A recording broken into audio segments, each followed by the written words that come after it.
నమస్తే, welcome to reflection news.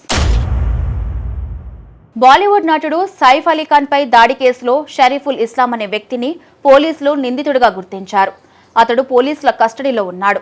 అయితే ఇలాంటి షరీఫుల్ ఇస్లాంలు మన చుట్టూ ఉండొచ్చు.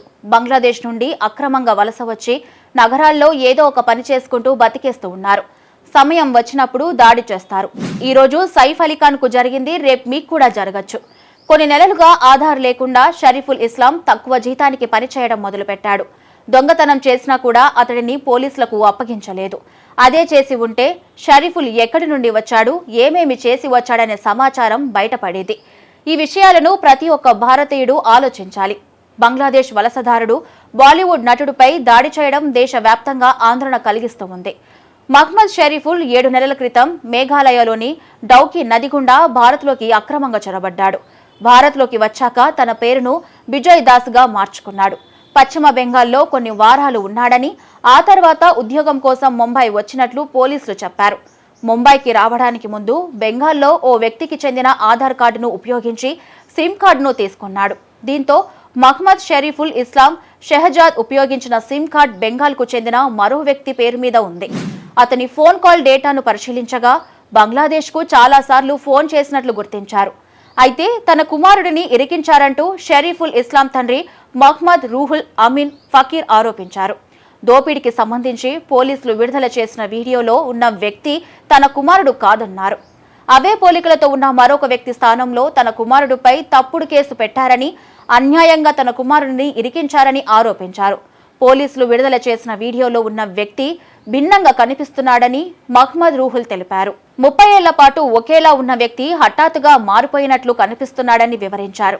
ప్రతి నెల 10వ తేదీన జీతం తీసుకున్న తర్వాత తమకు షరీఫుల్ ఇస్లాం ఫోన్ చేస్తాడని, సైఫ్ పై దాడి జరిగిన తర్వాతి రోజు కూడా తన కుమారుడితో మాట్లాడమన్నాడు. భద్రతా సిబ్బందిని దాటుకుని బాలీవుడ్ హీరోపై దాడి చేయడం సామాన్యులకు ఎలా సాధ్యమవుతుందని ప్రశ్నించారు మహ్మద్ రూహుల్. ఈ కేసుపై పోరాడేందుకు భారత్లో తమకు సహాయం చేసేవారు ఎవరూ లేరన్నారు.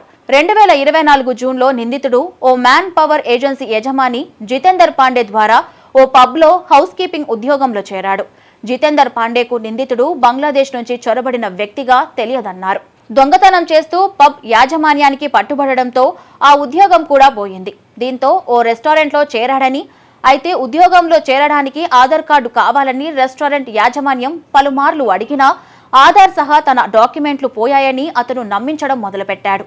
జనవరి 16న ముంబైలోని సైఫ్ అలీ ఖాన్ ఇంటికి చోరీ కోసం వెళ్లిన షరీఫుల్ ఇస్లాం తనను అడ్డుకున్న సైఫ్ అలీ ఖాన్ పై కత్తితో పొడిచాడు.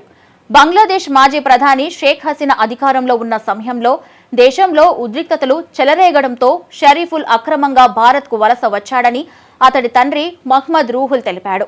తొలుత పశ్చిమ బెంగాల్లో పనిచేసేవాడని, ముంబైలో ఎక్కువ జీతాలు ఉంటాయని, అక్కడికి వెళ్లి ఓ హోటల్లో పనిచేస్తున్నాడని తమకు తెలిసిందని చెప్పారు మహ్మద్ రూహుల్.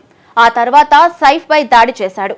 ఈ ఘటన భారత ప్రజలకు ఓ మేలుకొలుపు కావాలి. మన చుట్టూ ఉన్న వాళ్ళు ఎవరు, ఎక్కడి నుండి వచ్చారనే కనీస బాధ్యత ప్రతి ఒక్కరికి ఉండాలి. మనం వెళుతున్న రెస్టారెంట్స్, హోటల్స్లో పనిచేస్తున్న వాళ్ళు ఎవరనే విషయాన్ని ఎప్పటికప్పుడు తెలుసుకుంటూ ఉండడం కూడా మంచిదే. అనుమానం కలిగిన వారిపై పోలీసులకు సమాచారం ఇస్తే ప్రమాదాలను నివారించవచ్చు.